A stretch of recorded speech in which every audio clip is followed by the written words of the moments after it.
Hello, and welcome to another Royal Reviewer channel episode. Please subscribe for all the latest channel uploads. First, a warning. This video contains grisly and macabre images. In this video, we are going to be taking a look at the curious tale of Oliver Cromwell's head. Following his disinterment and posthumous execution for regicide, Cromwell's severed head was displayed atop the same building within which Charles I had been sentenced to death over a decade earlier.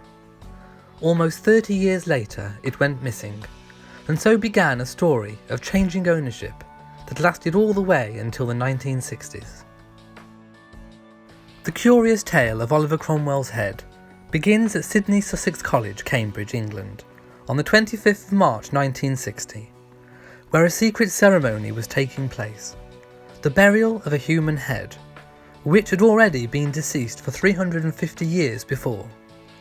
To piece together the origins of this grisly event, we must go back in time to the English Civil War, 1642 to 1651. From 1642 till 1651, England was embroiled in a bloody civil war.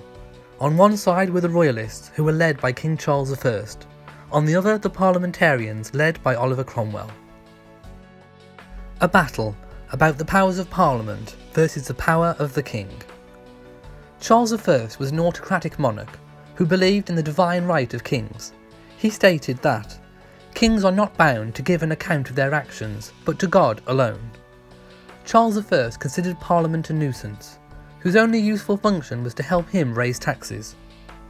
Parliament was seeking to curtail the king's powers, and in particular to force Charles I to listen to their grievances. The parliamentary army under Cromwell was an efficient and disciplined fighting unit. Eventually the king was defeated and stood trial for treason. He was found guilty and sentenced to death by beheading. After the death of Charles I, the monarchy was abolished and the country became a commonwealth. The leader of the Commonwealth and effective ruler was Oliver Cromwell, whose title was Lord Protector. Then, on September 3rd, 1658, Oliver Cromwell died. A death mask was made of Oliver Cromwell. This was quite a common occurrence in those days. The mask was then used to make an effigy of Oliver Cromwell. It was this effigy that was used to lie in state. Meanwhile, Oliver Cromwell's body was secretly buried inside Westminster Abbey. On the 23rd of November 1658, there was a public funeral. Again the effigy was used, as Cromwell's body had already been buried.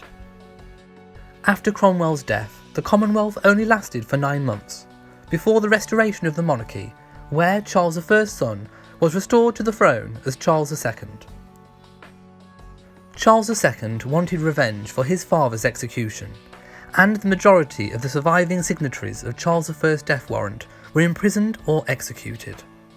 As a further act of revenge, on the 30th of January 1661, the 12th anniversary of Charles I's execution, Oliver Cromwell's body was dug up and then hung all day. It was then beheaded. Oliver Cromwell's head was then impaled on a spike and set on the roof of Westminster Hall. There Oliver Cromwell's head stayed for at least 25 years. Then one day during a fierce storm, it was blown down. The head was then found by a soldier, who took it home.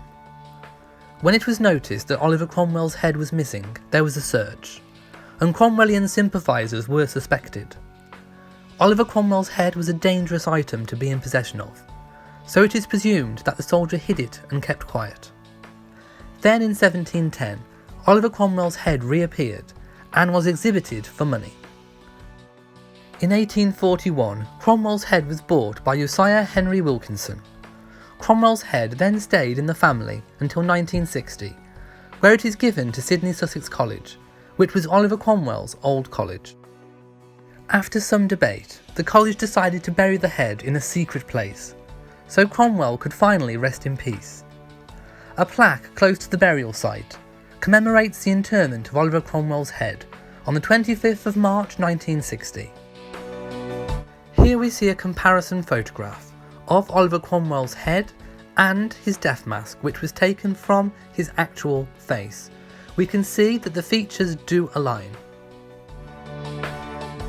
This ends the curious tale of Oliver Cromwell's head. If you have enjoyed this video, then please give it a big old thumbs up. Thank you for watching this video. If you have enjoyed it, then please leave a like, comment and share on social media. Don't forget to subscribe for all the latest channel uploads. From me in Shropshire, goodbye.